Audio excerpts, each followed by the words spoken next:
अच्छा जी, Saraf and Shayan, to start again.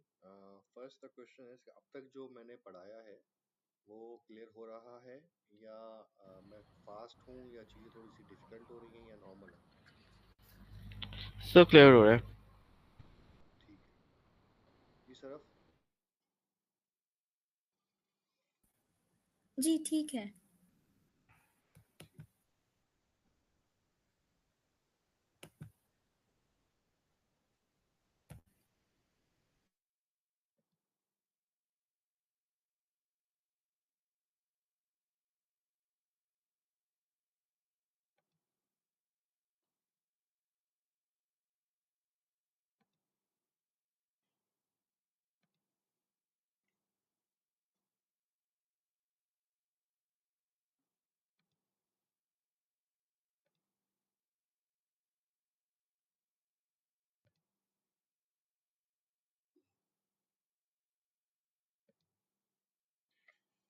ठीक। देखें, कंपोजिशन बेनिफिट्स के जो कंपोनेंट्स हैं, ये बहुत यही एक्चुअली एचआर का वो रोल प्ले करते हैं जो कि एक स्ट्रेटेजिक रोल होता है। और नॉर्मली इस तरह की चीज़ें जो हैं वो एचआर डायरेक्टर, एचआर मैनेजर के जॉब रिस्पॉन्सिबिलिटी में आते हैं। और अगर उसको फंक्शन में मूव कर दिया जाए तो ये रिस्पॉन्सिबिलिटीज़ फिर ओडी डिपार्टमेंट में की जाती हैं। लेकिन कुछ स्ट्रेटेजिक कंपनीज हैं जहाँ पे कोर से ज़्यादा स्ट्रेटजी पे फोकस किया जाता है, तो वहाँ पे कंपोजिशन बेनिफिट्स स्पेशलिस्ट या मैनेजर ये टास्क परफॉर्म करते हैं। क्योंकि हर एलिमेंट, हर हेडिंग जो अब आप यहाँ देख रहे हैं उसके अपने खुद की 10 स्टेप्स हैं। हम जॉब एवेल्यूएशन की बात करते हैं, जॉब एवेल्यूएशन खुद एक एक एक्टिविटी है जो कि शयान रिलेट करेंगे कि शयान को मैंने ये कोर्स पढ़ाया है कंपल्सरी बेनिफिट्स का 4.5 महीने के सेमेस्टर में। अब 4.5 महीने का सेमेस्टर और 2 घंटे, ये आप खुद अंदाजा कर लें कि ये कैसे होगा। तो डेफिनेटली हम उसको एज एन हॉकाई ही समझ सकते हैं। इसको हम उससे ज़्यादा डिटेल में नहीं जा पाएंगे। ठीक है। अब जब हमने, जैसे कि मैंने कहा कि जॉब इवैल्यूएशन खुद एक किताब है, तो अब आप देखें कि जॉब इवैल्यूएशन जो है वो एक सिस्टमेटिक प्रोसीजर होता है जो डिटरमाइन करता है कि जॉब की वर्थ क्या है। जैसे कि सर, मैं आपके सवाल पे वापस जाता हूँ कि आपने कहा कि सर एचआर एडमिनिस्ट्रेटर और पेरोल ऑफिसर में क्या फ़र्क होगा। तो ये जो जॉब इवैल्यूएशन है ना, यही वो एक्टिविटी है जो ये बताती है कि दोनों में क्या फ़र्क होगा, ये दोनों की क्या वर्थ है, कि कौन सी जॉब को कितने किस लेवल पे और किस कंपोजिशन लेवल पे रखा जाएगा।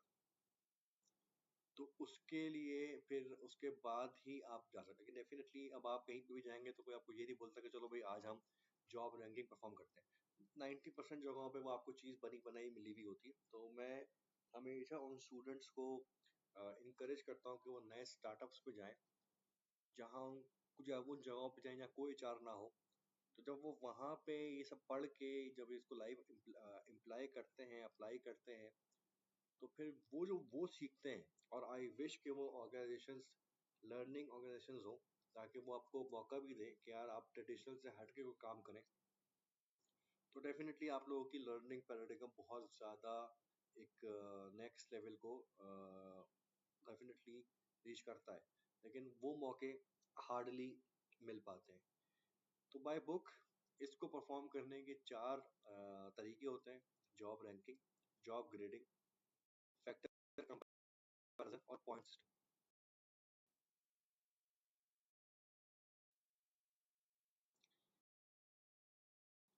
अब मैंने चारों को कोशिश की है कि मैं आपको एक आसान अल्फाज में बता पाऊँ। तो जो पहला इवैल्यूएशन मेथड है वो job ranking. The simplest and least precise method of job evaluation is job ranking. Specialists review the job analysis information and then rank each job subjectively according to its relative importance in comparison with other jobs. अब job ranking method को आप एक most common method भी कह सकते हैं, जो कि सब्जेक्टिव होता है, ऑब्जेक्टिव नहीं होता। और आप जॉब एनालिसिस की बेस पे जो इन्फॉर्मेशन आती है कि यार इसमें ये बंदा ये काम करेगा और उसके लिए हमें ये क्वालिफिकेशन चाहिए, तो उसकी इम्पोर्टेंस की बेस पे आप उन जॉब्स को कैटेगराइज करते हैं in comparison with other jobs. सही है। अब एक एडमिनिस्ट्रेटर का रोल है और एक ऑफिसर का रोल है। तो अब आपको अपने कंपनी में ये पता होना चाहिए कि जी एडमिनिस्ट्रेटर की जॉब प्रोफाइलिंग में उसको क्या काम करना है, उसकी क्या हमें रिक्वायरमेंट्स हैं, उसकी क्या स्पेसिफिकेशन है कि उसको क्या क्या उसके पास नॉलेज होनी चाहिए, एक्सपर्टीज होनी चाहिए जिसकी बेस पे वो ये काम परफॉर्म करेगा। और दूसरा ऑफिसर, कि वो ऑफिसर वो स्पेशलाइज्ड ऑफिसर है जो कि आप उस फील्ड में डेफिनेटली एंट्री लेवल का है लेकिन स्पेशलाइज्ड है कि जी उसने एमबीए फाइनेंस किया हुआ है, एमबीए एचआर किया हुआ है। तो अब दोनों जगह कुछ कंपनीज में एडमिनिस्ट्रेटर को ऊपर होगा, ऑफिसर नीचे होगा, कुछ जगहों पे ऑफिसर ऊपर होगा, एडमिनिस्ट्रेटर नीचे होगा। ये डिपेंड करता है कि जॉब एनालिसिस के आउटपुट पे सब्जेक्टिवली उस ऑर्गेनाइजेशन ने उस जॉब रोल को कहाँ प्लेस किया है।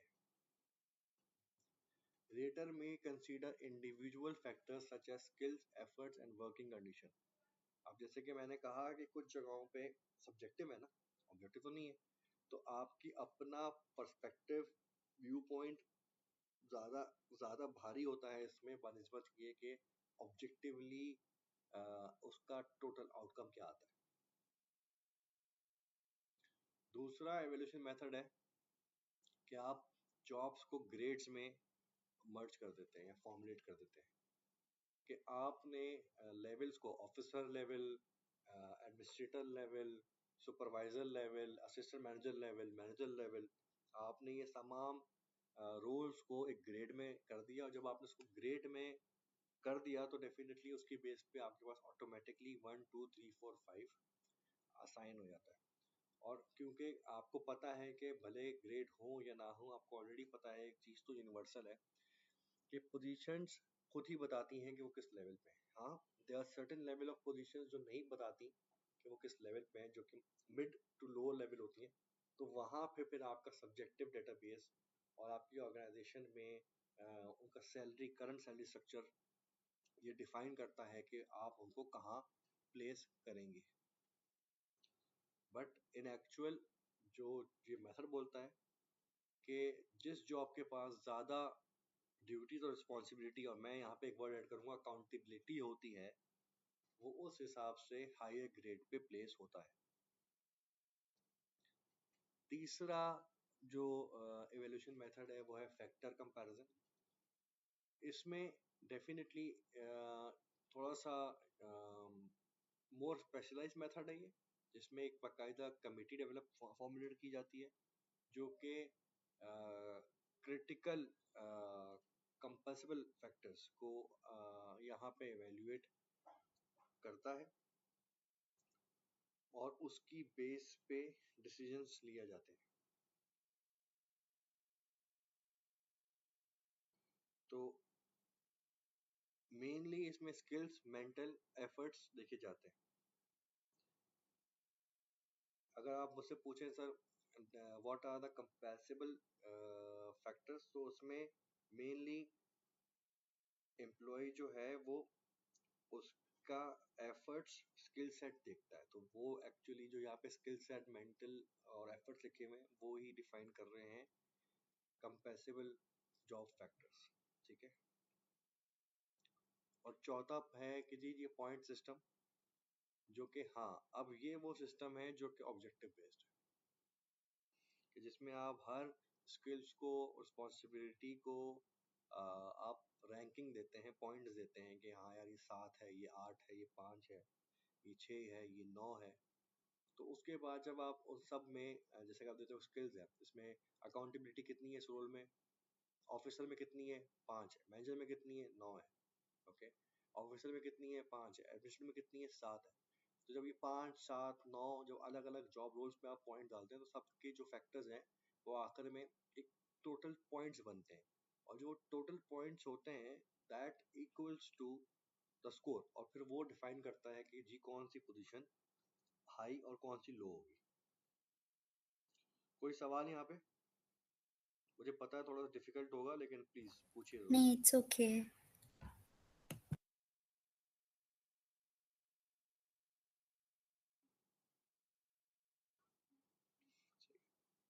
डेफिनेटली ये चीजें आपको अभी शायद नहीं लग रही होंगी, क्योंकि नॉर्मली ऑर्गेनाइजेशंस में ये या तो हुई भी होती हैं या होती नहीं है, या आपको ये लग रहा होगा कि जी इसको आगे रख दो, इसको पीछे रख दो, ऐसा सुनने में मिलता होगा, लेकिन डेफिनेटली उसके पीछे पूरी कोई ना कोई एक ग्रेडिंग मेथड की साइंस जरूर होती है।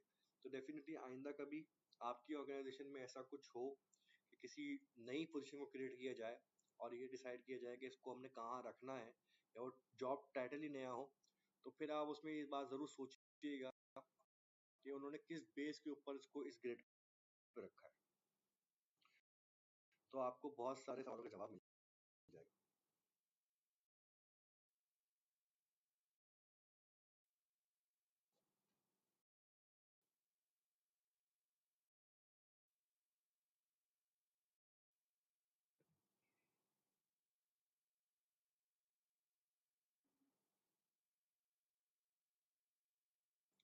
ठीक है। अच्छा जी, हमारा जो तीसरा कंपोनेंट है वो है सैलरी सर्विस। चले जी, अब मैं आप दोनों से सवाल पूछता हूँ कि सैलरी सर्वे का वर्ड सुना है कभी आपने, और सुना है तो क्या जानते हैं इसके बारे सर सैलरी सर्विस तो बेसिकली यही होता है टू हैव एन आइडिया कि मार्केट में आप इस पोजीशन की पर्टिकुलर क्या रेम्यूनरेशन चल रही है एंड इसको आप सर्वे बेस करते हैं so that will have an idea and उस हिसाब से आप अपने कंपनी पे या अपने ऑर्गेनाइजेशन पे इम्प्लीमेंट करते हैं। फॉर एग्जांपल अगर मुझे देखना है कि एक फ्रेश एचआर प्रोफाइल की पाकिस्तानी मार्केट या कराची मार्केट में इस पर्टिकुलर इंडस्ट्री में क्या पे चल रही है, उसके लिए I have to go for the surveys to have an idea. में?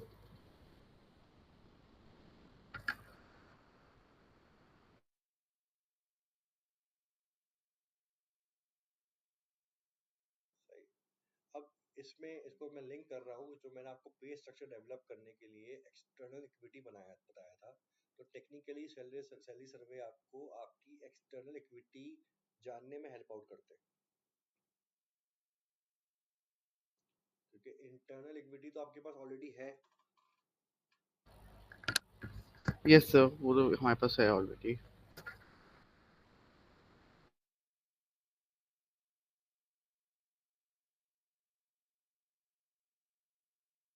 जी जी, सरफ प्लीज आप ऐड करें इसमें कुछ। I would say the same thing. I agree to him completely. It's basically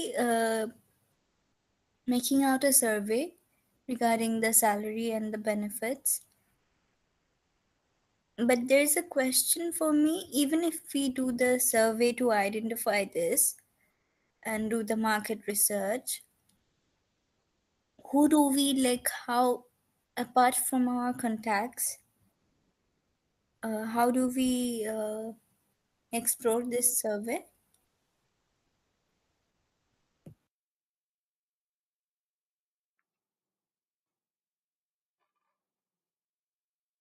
good question.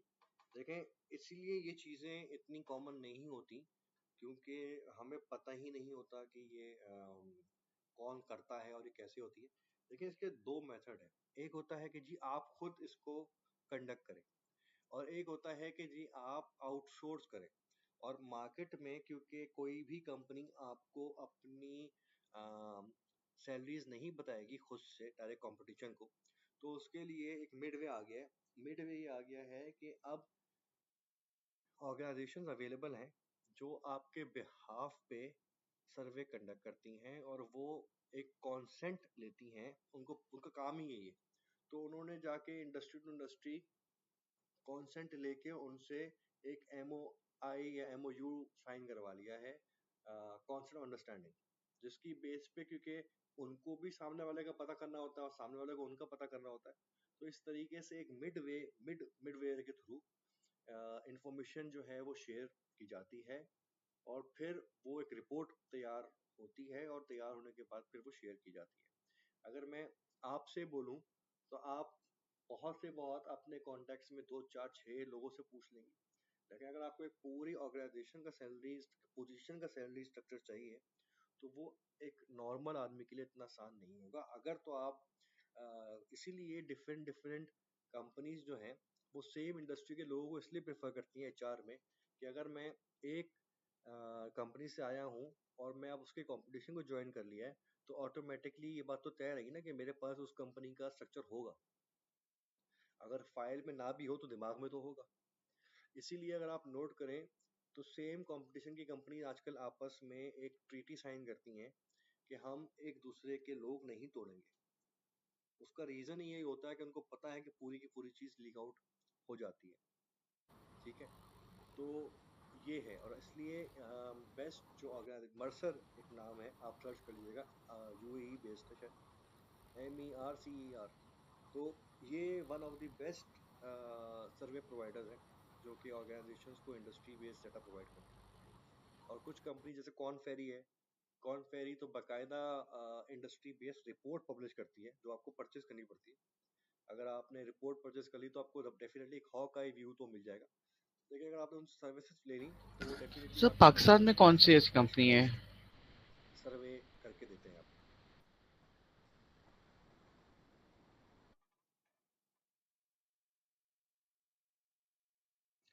Pakistan में भी मल्टीपल, वैसे तो ये जितनी भी इंटरनेशनल कंपनीज हैं वो पाकिस्तान में भी काम करती हैं, जिसमें ये है।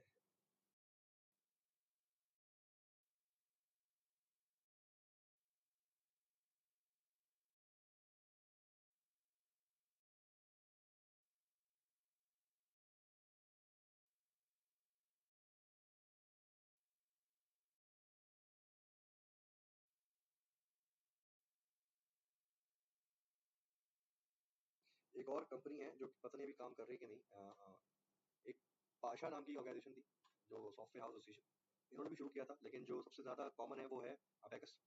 अबेकस करती है पाकिस्तान में। बाकी मर्सर और सर ये आपने कॉर्नफेरी क्लास जो में है हमें एक बताया था सब ये पाकिस्तान मंकी में ज्यादा रिलेटेड प्रेफर नेम। होता है काम। एक तो बेट है आपका यूएई बेस्ड, पाकिस्तान बेस की बात जिसमें थोड़ा वो लोग अबेकस है। आप जब अपनी प्रोफाइल बनाते हो they ask you for your salary, current and all. तो उनके पास एक वो, एक और आपने कुछ मंकी समथिंग नेम बताया था, if I am not wrong. Ji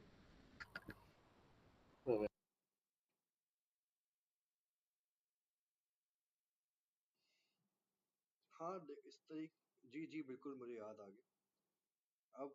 survey monkey, survey monkey ये तो वो है जब आपको खुद करना होता है, ये आपके खुद के लिए।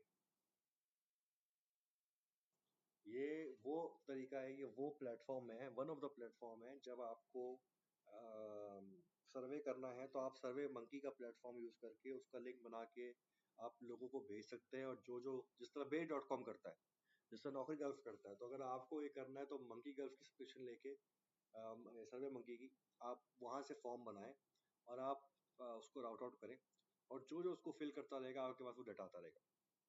लेकिन अब सवाल ये है कि कौन करेगा और जो कर रहा है वो कितना ऑथेंटिक है। तो ये इस चीज बहुत सारे इसमें उसकी क्रेडिबिलिटी के जवाब होते हैं। इसीलिए जो पूरी ऑर्गेनाइजेशन से आप भी काम करते हैं वो ऑर्गेनाइजेशंस आपको फुल प्रूफ डेटा देती हैं अपनी गारंटी। लेकिन डेफिनेटली अगर आपको खुद करने के लिए कहा जाए तो आपने अच्छा याद दिलाया कि वन ऑफ द सोर्सेज जो है वो सर्वे मंकी है, जिसमें आप जाके उसको एक्सप्लोर भी कर सकते हैं। जाके आपको आपका खुद का अपना सर्वे पब्लिश कर सकते हैं वहाँ पे।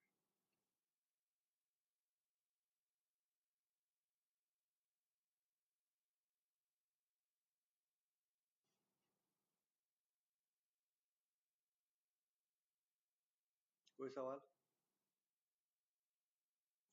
जैसे कि अभी अगली स्लाइड में सर्वे मंकी की बात आई थी जो आपने उससे पहले पूछ ली, कि सर्वे करने के दो तरीके होते हैं, एक तो आप खुद करते हैं या आप करवाते हैं। खुद करने के लिए आप अपने फॉर्म्स को जनरेट कर लेते हैं, जैसे यहाँ पे आप एक सर्वे मंकी जैसी वेबसाइट्स है उनको आप यूज करते हैं और वहां पे आप अपना सर्वे बना के इंफॉर्मेशन गैदरिंग करते हैं मेनली तो सर्वे। अब सवाल ये है कि सर्वे में होता क्या है। जो मोस्ट इम्पोर्टेंट चीज है वो ये है कि जी सर्वे में होना क्या चाहिए, वो ज्यादा जरूरी बात है। अब वो करता कौन है, कैसे होगा, वो एक अलग बात है। लेकिन आपको ये पता होना चाहिए कि सैलरी सर्वे में हमें क्या इंक्लूड करना चाहिए। तो एक छोटी सी एक्सरसाइज करते हैं, आप लोग अपने एक्सपीरियंस से बताएं कि सैलरी सर्वे में और लिखते भी रहें कि क्या क्या चीजें होनी चाहिए। Name, field, occupation, आपको क्या क्या जानना चाहिए? position, um, अच्छा,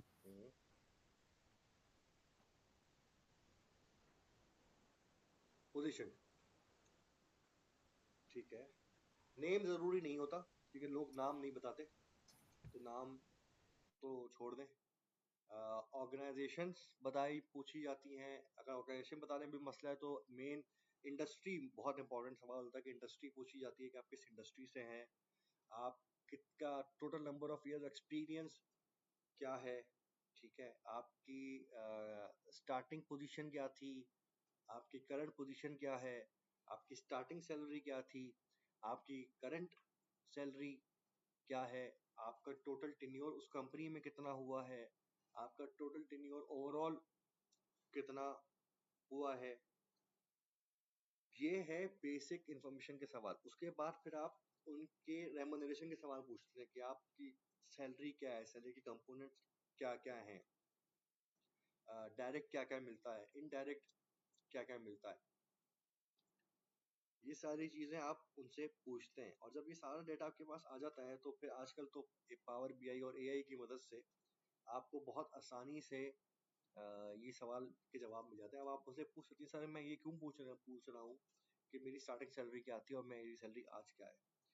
वो उससे मुझे ट्रेंड पता चलता है कि ऑर्गेनाइजेशन ने उसको ग्रोथ कितनी दी है, या वो उसने कितना ग्रो किया है, या उसमें उसको इंक्रीमेंट कितना मिलता है ऑन एन एवरेज। अगर मैं 4 साल बाद एक अमाउंट मेरे पास 50 साल थी, आज मैं 200 पे खड़ा हूँ, तो मैं बआसानी निकाल सकता हूँ कि ऑन एन एवरेज इसका ईयरली इंक्रीमेंट कितना हुआ हो, ठीक है। और उस इंडस्ट्री में कितने साल से है और टोटल कितने साल का एक्सपीरियंस है, तो आपको समझ में आ जाएगा कि ये वो उसी इंडस्ट्री का आदमी है, तो उसका मतलब कुछ ज़्यादा वैल्यू वाला होगा। क्योंकि डेफिनेटली एक आदमी 15 साल से एक ही इंडस्ट्री में है तो वो एक अलग तरीके का आदमी होगा। एक आदमी का एक्सपीरियंस 15 ईयर्स का है लेकिन उस इंडस्ट्री में उसको 3 साल हुए हैं, तो डेफिनेटली उसकी वर्थ उस अलग तरीके से गेज की जाएगी।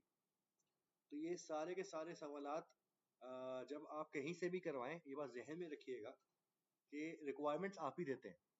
ये एक जस्ट लाइक एचआरएम सिस्टम की तरह होता है, लेकिन रिक्वायरमेंट्स तो आप ही की होती हैं कि भाई आपको, वो आपसे सर्वे, सबसे पहले तो सर्वे वाले वो आपसे पूछते हैं कि सर आप क्या चाहिए, क्या पता करना है आपको, कि एवरेज कितना टेन्योर लोग गुजारते हैं इस इंडस्ट्री में, या कितनी तनख्वाह उनकी है, या वो उनको कितना इंक्रीमेंट मिलता है, या दूसरी कंपनी का टोटल रेवेन्यू कितना है। तो इस तरीके की चीजें जब आप उनको अपना ऑब्जेक्टिव बताते हो कि यार आपको जानना क्या है, तो फिर उसके हिसाब से वो आपसे इनपुट्स मांगते हैं। और फिर कुछ जगहों में तो आपको इनपुट देते हैं मुझे ये भी जानना है मुझे ये भी जानना है। उसके बाद फिर एक फॉर्म सेट होगा, जिस तरह आप लोगों का एमबीए किया होगा या कोई सर्वे किया होगा, तो आप लोगों ने जिस तरह एमबीए के लिए क्वेश्चन डेवलप किया होता है, उसका भी तो एक होता है ना कि आप एक हाइपोथेसिस प्रूफ करते हैं। आप एक हाइपोथेसिस प्रूफ करते हैं, तो उसी उसी तरीके से ही सर्वे क्वेश्चनियर भी एक हाइपोथेसिस को प्रूफ करने के लिए ही लॉन्च किए जाते हैं, कि जिसमें आपको कुछ इंफॉर्मेशन चाहिए होती है, उसके बाद कुछ आप आउटकम ड्राइव करते हैं। और नॉर्मली एक सर्वे रिपोर्ट की मैक्सिमम लाइफलाइन जो है ना वो 4 साल होती है, मिनिमम टू ईयर्स होती है।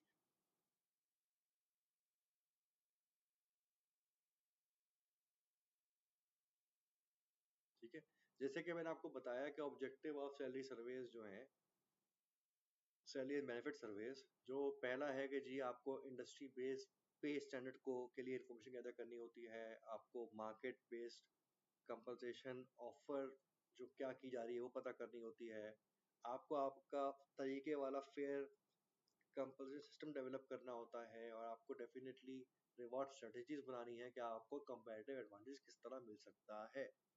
और last but not the least, आपको अपने कंपनी में बेंचमार्किंग लेके आनी है कि आपको पता है कि हाँ यार आप एक बहुत फेयर सिस्टम बना के चला रहे हैं कंपनी।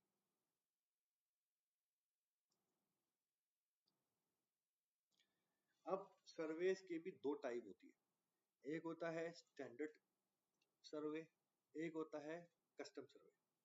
अब स्टैंडर्ड सर्वे जैसे कि अगर मैं आप कहीं पे भी जाए कोई पैकेज देते हैं बोलते हैं स्टैंडर्ड पैकेज है कस्टम पैकेज। स्टैंड पैकेज में वो जो कंपनी आपके साथ काम कर रही है उनको पता है based on their an number of experience, उनको पता है कि जी ये चीज़ें हम पूछते हैं और ये चीज़ें हमें बता दी जाती हैं जिसकी बेस पे हमारा आउटकम ऑन एन एवरेज हम वो आउटकम अचीव कर पाते हैं जो कस्टमर्स को चाहिए।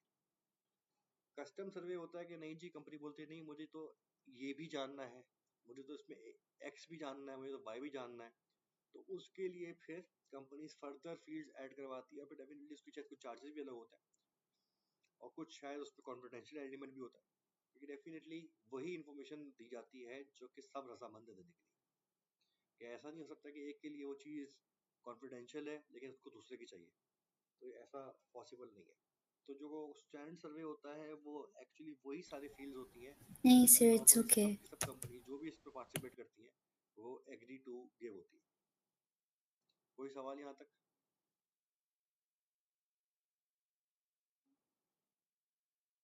कोई पॉइंट?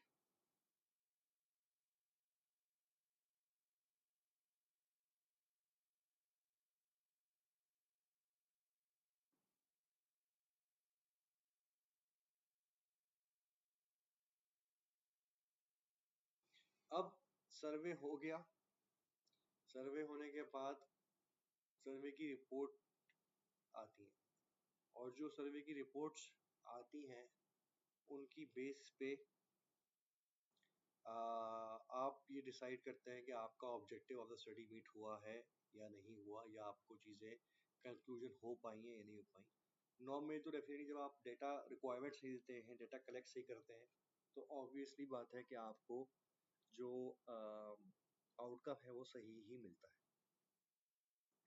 और सबसे इम्पोर्टेंट है कि it should be objective based, quantifiable, ठीक है ना, सब्जेक्टिव नहीं होता तो डेफिनेटली बायसनेस भी नहीं होती इसमें।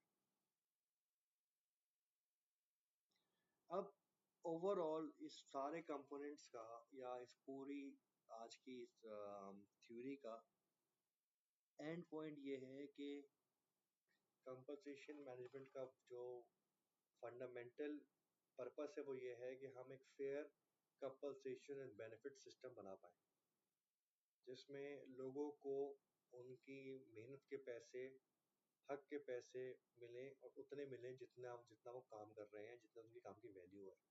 हम किसी को भी एक्सप्लॉइट ना करें, हम किसी को भी ओवर यूज ना करें, ठीक है, और हम एम्प्लॉय को सेटिस्फैक्शन का ख्याल रखें और हम उस फिनोमेना बिलीव करें कि हमें अल्लाह को जवाब देना है। तो डेफिनेटली ये जो रूल बुक्स हैं वो हमें बायसनेस को एलिमिनेट करने में हेल्प करते हैं, लेकिन डेफिनेटली बाकी तो जो ग्राउंड पे होता है वो सबको पता ही है।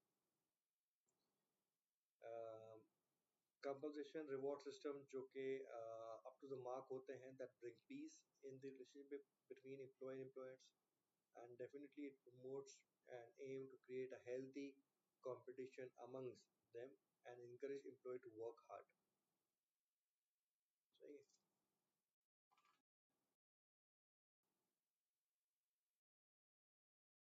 उसके बाद organization can and definitely they can be able to retain the best talent by providing them adequate compensation for their services, and definitely it helps them to retain them over to switch for another job. The business organization can think of expansion and growth if it has support of skillful, talented, and happy workforce. Definitely, if you are able to retain good workforce, Sorry, you will sir. attract new competitive workforce. So yes, you are in a very much mind frame Sorry, to uh, attract new sorry. person. Can you please repeat So again? Your definitely, voice the was system helps you breaking, attract best so I talent. couldn't hear As what you I said said. earlier, the system provide growth and advancement opportunities. I think the अब last आपके 2 पास points, levelling हुई है, wait हुई है, something company. तो आपके पास opportunity है कि ऑर्गेनाइजेशन बहुत आसानी से, जी जी जी प्लीज।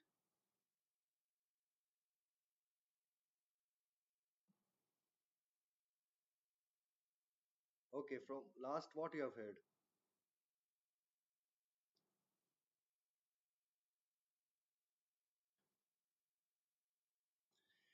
ठीक है जी। मैं ये कह रहा था कि ऑर्गेनाइजेशन जो है अगर एक फेयर सिस्टम पे चल रही है तो वो अपने लोगों को रिटेन करने में कामयाब रहेगी। अगर वो रिटेन करने में कामयाब रहेगी और नए लोगों को अट्रैक्ट करने में कामयाब रहेगी तो डेफिनेटली वो एक्सपेंशन की तरफ जा सकती है। This is the summary of point 5, 6 and 7।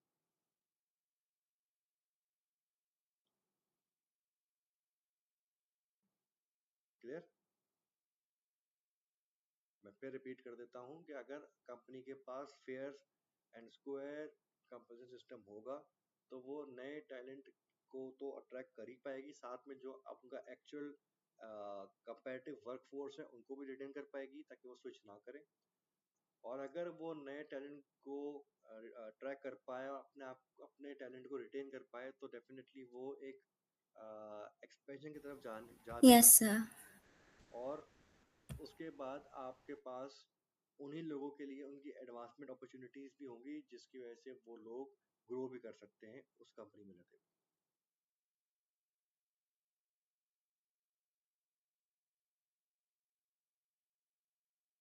Clear?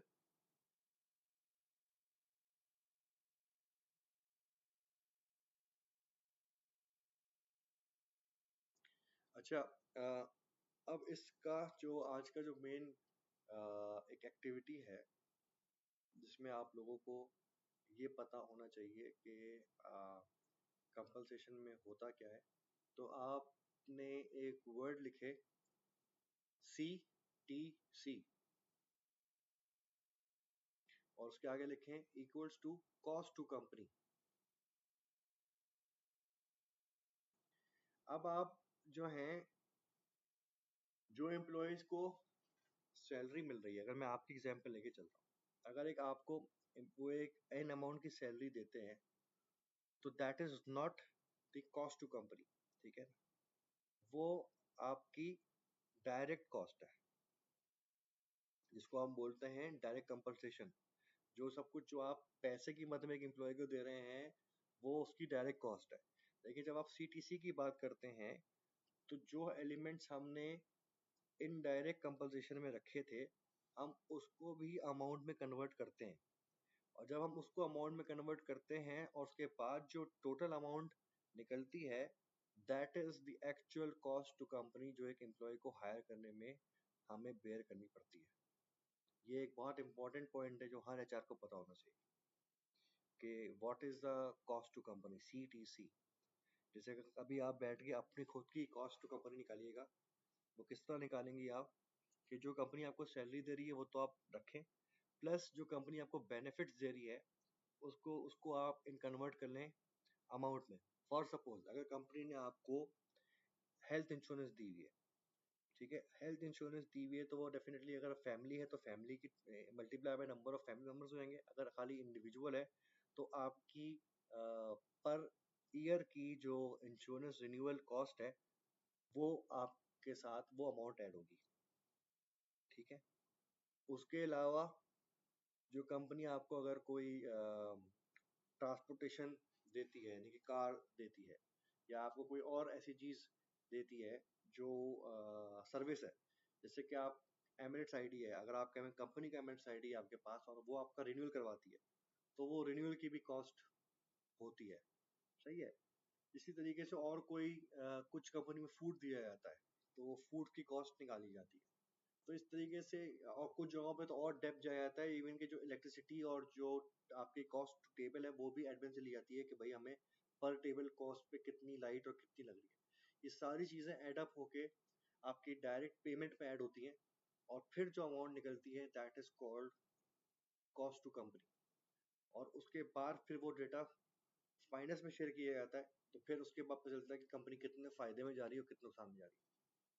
तो ये ह्यूमन कॉस्ट सिर्फ ये नहीं होता कि जी आप सिर्फ वो सैलरी ले लेते हैं कि जी हम उसको जो है वो 10,000 दे रहे हैं, नहीं, 10,000 में वो अदर एलिमेंट्स भी ऐड होते हैं जो आपको डायरेक्टली पे तो नहीं हो रहे, लेकिन आपके नाम पे वो कॉस्ट की जाती है। जबकि रिसेंटली मैं कंपनी में था, वहां पे तो वो जो आईटी का जो प्रिंटिंग बहुत थी, तो जो प्रिंटिंग पेपर्स थे ना, उसकी भी टोटल कॉस्ट जो है ना वो उन डिपार्टमेंट में डाली जाती थी जो डिपार्टमेंट ज्यादा पेपर प्रिंट करते थे, और फिर वो डेफिनेटली उन डिपार्टमेंट्स के लोगों पे वो कॉस्ट जाती है। तो और कुछ जगहों पे तो मैंने चाय की कॉस्ट भी निकलवाई थी कि जी Yes, चाय sir. की प्याली पर बंदे पे तीन Sir, प्याली I ये have कॉस्ट होगी। a तो example, इससे पता a चला होता है कि जब question आपने basically कॉस्ट पे बहुत based फोकस on होगा that example. और कंपनी शायद अच्छा परफॉर्म नहीं कर Um, रही होती, लेकिन वो कॉस्ट if के the एलिमेंट्स को company, प्रिडिक्ट may करते I हुए भी proceed? नोट करते हैं, जिसकी बेस पे वो कॉस्ट If, रिकवरी निकाली जाती है। for example, the headquarter is in Sharjah and one of the project is in Dubai, but the HR related work is being done from the headquarter, which is from Sharjah. So the Dubai employees for जी जी, that particular project, if there's, yes yes yes, please for please. example, they require promotion, one employee, she, her roles and responsibilities have changed. Now she needs the title and the increment. Her roles and responsibility completely changed. It's just it's not official to the HR, which has to go from the VP. The VP is also, and the CEO is also sitting with that same employee in Dubai. So, but they're not doing anything. They're just making it delay. हाँ कर देंगे बता देंगे official हो जाएगा next month ऐसे करके delay हो रहा है. But they also agree, like they have changed the roles and responsibilities, that it is a promotion, but officially through the HR we will do it later. So the increment and the title is pending, which is not going to the HR. For these reasons, people do leave the company, right? So in this scenario, what can the HR do, and how can they, if in such scenarios, how can they take out the informations from the employees to retain the good employees?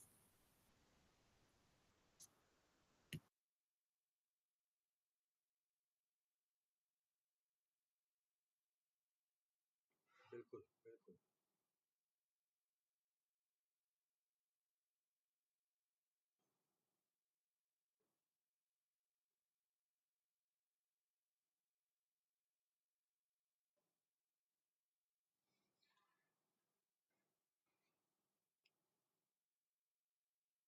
See, it's all depend on how much HR has a say in the organization. So yeah, if that therefore suppose we as in my organization also, there are a lot of cases happen between a branch, but it never comes to us. So definitely we always say that always go for those things which you hear from HR. Up or secondly, this is unfortunate to tell you, but this is how organization play a tactic to delay the increments, कि उनको पता है कि वो अभी नहीं करवा पाएंगे, तो वो बोलते हैं चलो उसको टेस्ट पे रखते हैं, चल जाएगा तो उसको फिर हम जनवरी में कर देंगे। सही है। तो ये चीज़ें होती हैं और ये बहुत गलत है टेक्निकली। अगर आप किसी को टेस्ट पे भी रख रहे हैं तो आप उसको बताएं कि जी आपको जो है ना 3 महीने के ट्रायल पे रखा जा रहा है, और आपको जो है वो उसके पैसे नहीं मिलेंगे या आपको उसके एक्टिंग के पैसे मिलेंगे। ये ऑर्गेनाइजेशन को करना चाहिए। लेकिन अगर ऑर्गेनाइजेशन नहीं करना चाहिए तो उसमें एम्प्लॉय के पास ये राइट है कि वो उनको बोले कि सर ये मैं नहीं कर सकता, और एम्प्लॉय को अपना हक के बारे में पता होना चाहिए कि भाई वो बात करे। लेकिन होता क्या है कि एम्प्लॉय डरता है बात करने से, स्पेसिफिकली अगर कोई ऊपर से इंस्ट्रक्शन आई है। तो फिर फिर हम इस चीज़ों को प्रमोट करते हैं। लेकिन टेक्निकली अगर वो डायरेक्ट ऊपर बात नहीं कर सकता, है। तो जो भी उसका मैनेजर है अच्छा। वो उससे तो अपनी कंसर्न रेज करे, और ऑन एंड ऑफ उसकी बात आगे पहुंचाई We जाए। can't do और any जैसे sort मैंने of बताया कि टेक्निकली policies to, जो आप एग्जाम्पल दिए हैं बिल्कुल सही in है, और six जिस तरीके से months मैंने or कहा in कि one बच्चे year. जो पढ़ रहे हैं और जो प्रैक्टिकल में हो रहा है वो उसको कोई लिंक ही नहीं है आपस में।